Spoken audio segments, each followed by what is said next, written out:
E adesso ci spostiamo in comune perché, come sapete, la sentenza Boc, che insomma fortunatamente mette il comune nelle condizioni di non restituire neanche un centesimo dei 250 milioni di euro che dovevamo a Banca Intesa. Insomma, un grande sospiro di sollievo. Palazzo di Città, avevamo messo da parte un tesoretto di 48 milioni di euro e ora come li spendiamo? Questa mattina la Gazzetta con Fabio Venere parla di un prelievo, ecco, quasi pronti, tutti pronti quasi per un prelievo da 10 milioni di euro, ma come li spenderemo? Lo chiediamo proprio a Fabio Venere, che è collegato con noi. Buongiorno Fabio. Buongiorno Francesco e buongiorno a chi ci ascolta e chi ci guarda in questo momento.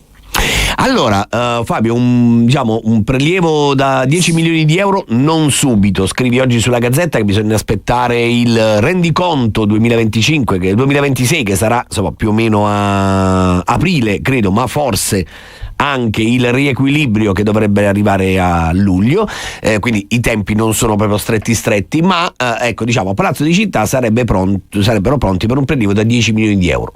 Da spendere come? Sì, Francesco, esattamente così, almeno questo risulta dalle informazioni che abbiamo raccolto. Perché un passo indietro però è necessario?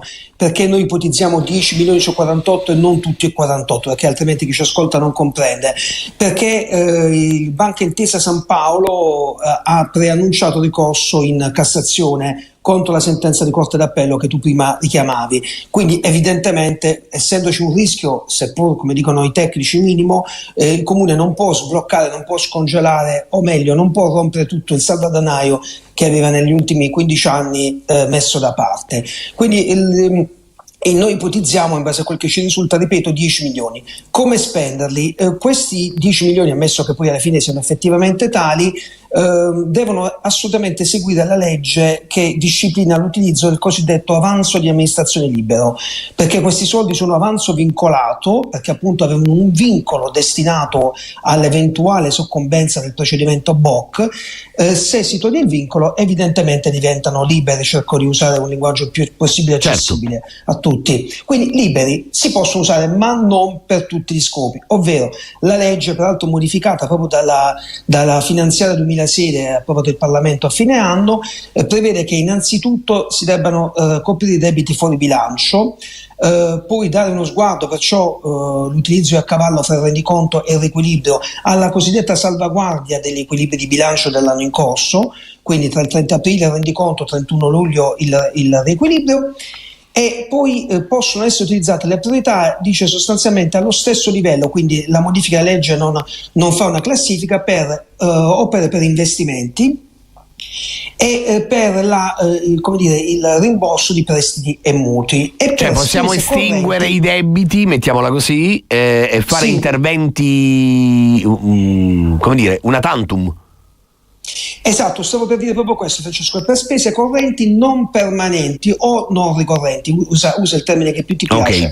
Ed è proprio dietro questa formula che si nascondono le difficoltà maggiori, che hanno un po' costituito una doccia fredda per molti assessori che invece esultavano sperando di poter spendere tutto dopo la sentenza vittoriosa, perché opere non ricorrenti significa opere che iniziano e che si consumano sostanzialmente nell'arco di uno stesso anno finanziario. Fabio, poco fa abbiamo ascoltato, quindi sì, strade e marciapiedi, ma meno altro, Ecco, a proposito di altro, però, poco fa ti stavo dicendo, abbiamo ascoltato la procuratrice dei minori, Pina Montanaro, che rispetto al quadro particolarmente desolante che arriva dall'anno giudiziario e quindi dai reati contestati ai minori, tutto in aumento purtroppo, è una realtà difficile quella dei minori di Taranto e della provincia. Lei ha sempre parlato bene e ha chiesto al comune di Taranto di continuare a investire nel welfare, ma Bitetti, ricorderai, a fine anno ha detto che il bilancio particolarmente ingessato dovrà necessariamente fare dei tagli proprio ai servizi sociali. Quello della procuratrice dei minori era in qualche modo anche un appello invece a non tagliare, a continuare a investire per prevenire questi fenomeni sui giovanissimi di Taranto. Quei fondi potranno essere utilizzati anche per questo? Allora, quei fondi no, perché appunto possono essere utilizzati solamente per spese non ricorrenti.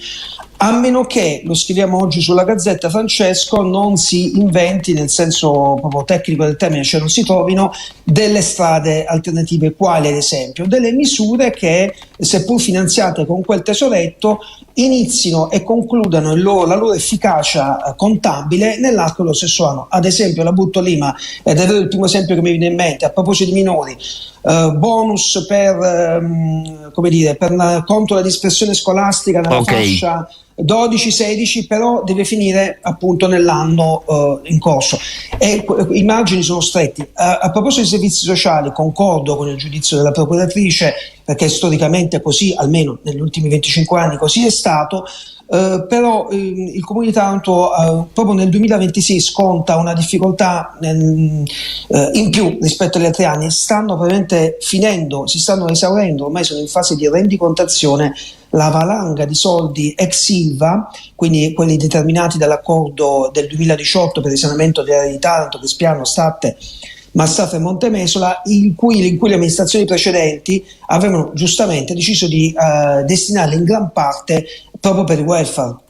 E questi soldi, quindi, quando il sindaco ha parlato a fine anno di tagli, che temo ci siano, ci saranno, però in buona parte si riferiva al fatto che sono finiti quei soldi ed è un problema, quindi vediamo un po' come si potrà fare.